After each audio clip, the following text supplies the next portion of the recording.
surat yang dikirimkan oleh staf sus presiden kepada camat-camat itu jelas itu adalah abuse of power dan itu adalah cikal bakal korupsi. Nah, kritik yang diajukan oleh Partai Demokrat sungguh merupakan tindakan berakal sehat. Itu mengingatkan tentang etika politik, apalagi di dalam keadaan wabah.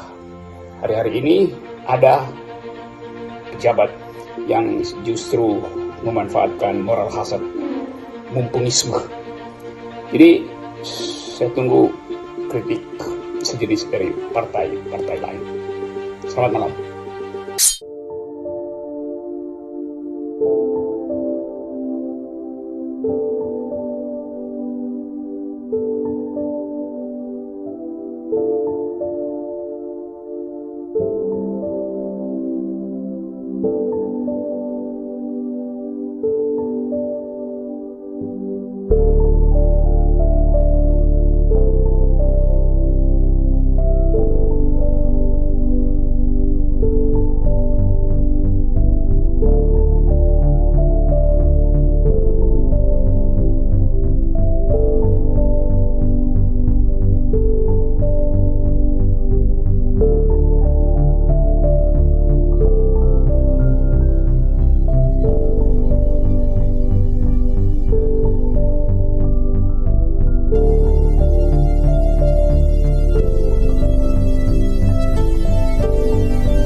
Saya mulai dengan kalau saya diminta, maka saya nggak mau jadi staf sus.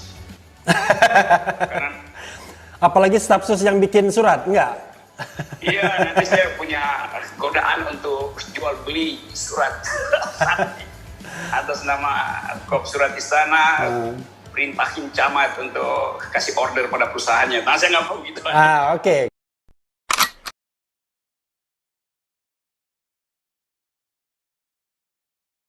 Dan demikian CNN Indonesia Prime News malam ini. Saya Indra Maulana undur diri. Selamat malam dan sampai jumpa.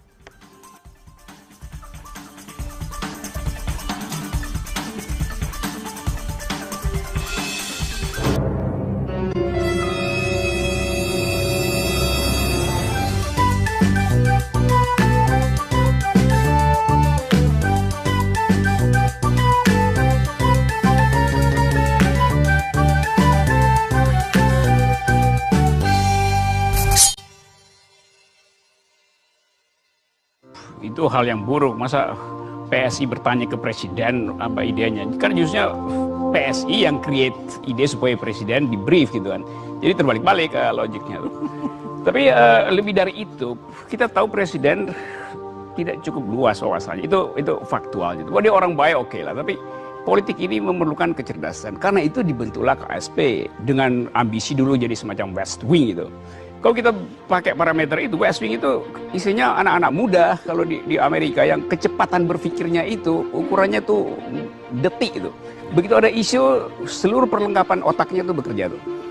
Dan itu akan terbaca di dalam pernyataan pers presiden misalnya. Nah ini saya nggak pernah lihat ada sinopsis di kepala presiden yang berasal dari West Wing gitu.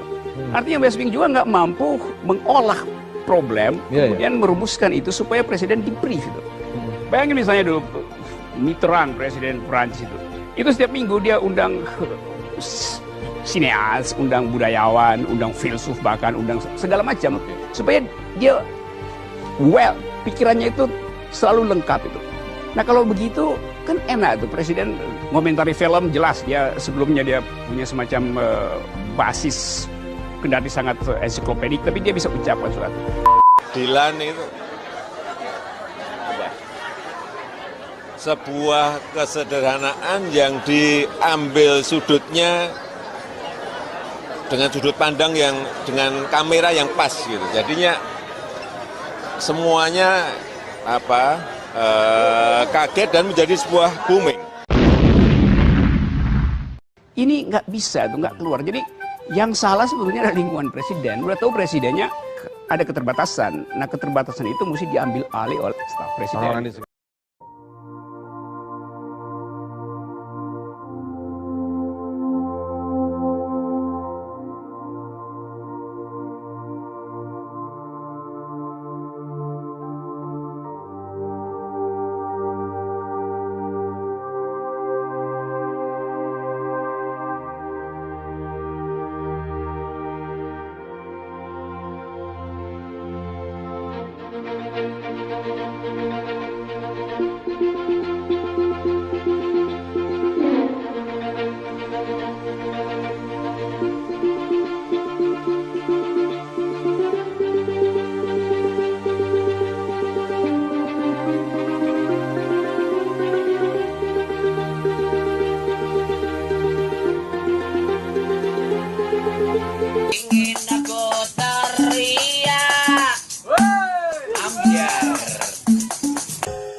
Jadi kadang-kadang saya sendiri juga shock ketika Bapak ngomong seperti itu. Saya memberikan tugas tambahan kepada Mbak Anggi sebagai juru bicara.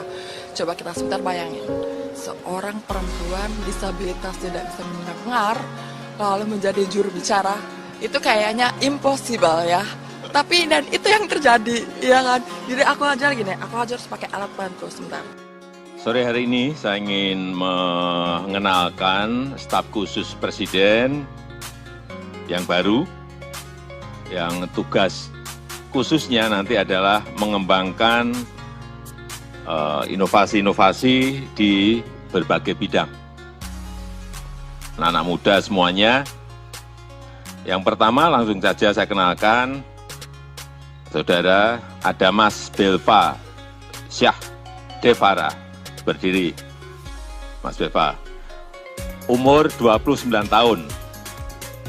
S2-nya ganda lulusan Harvard University dan Stanford University di Amerika Serikat.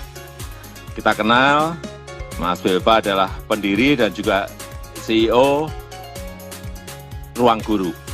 Kemudian yang kedua, Putri Indahsari Tanjung, umur masih sangat muda, 23 tahun. Ini jebolan sarjana Academy of Art di San Francisco.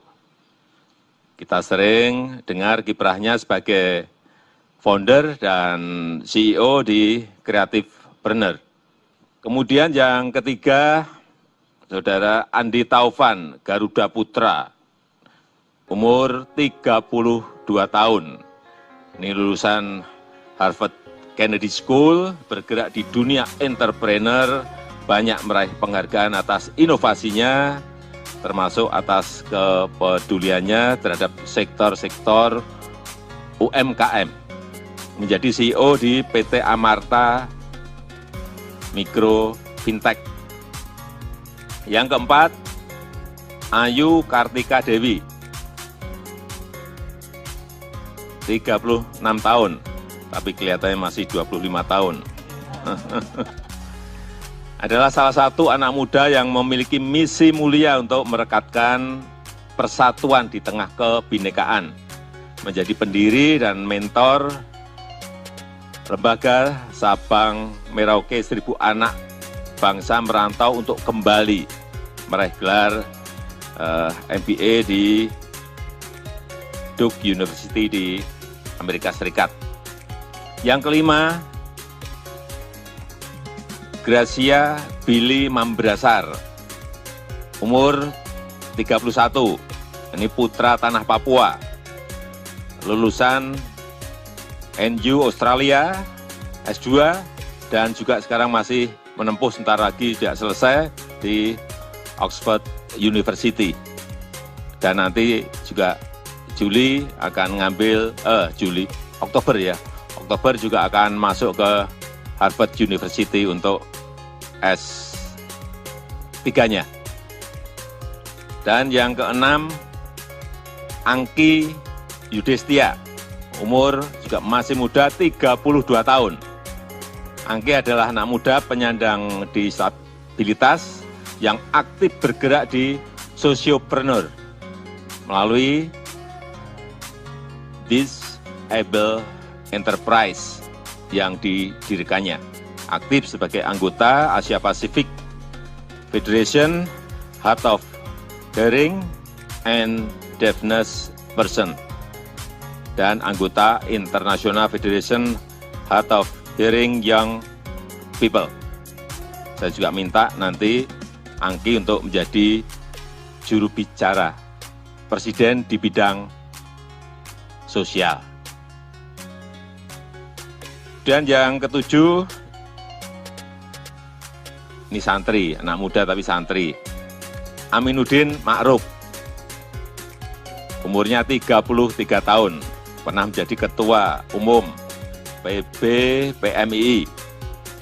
Mas Aminuddin, saya minta keliling nanti ke santri, ke pesantren, untuk menebar gagasan-gagasan inovasi-inovasi baru. Karena saya yakin pesantren akan bisa melahirkan talenta-talenta yang hebat untuk memajukan bangsa ini. Ketujuh anak muda ini akan menjadi teman diskusi saya, harian, mingguan, bulanan, memberikan gagasan-gagasan segar yang inovatif, sehingga kita bisa mencari cara-cara baru, cara-cara yang out of the box, yang melompat untuk mengejar kemajuan negara kita.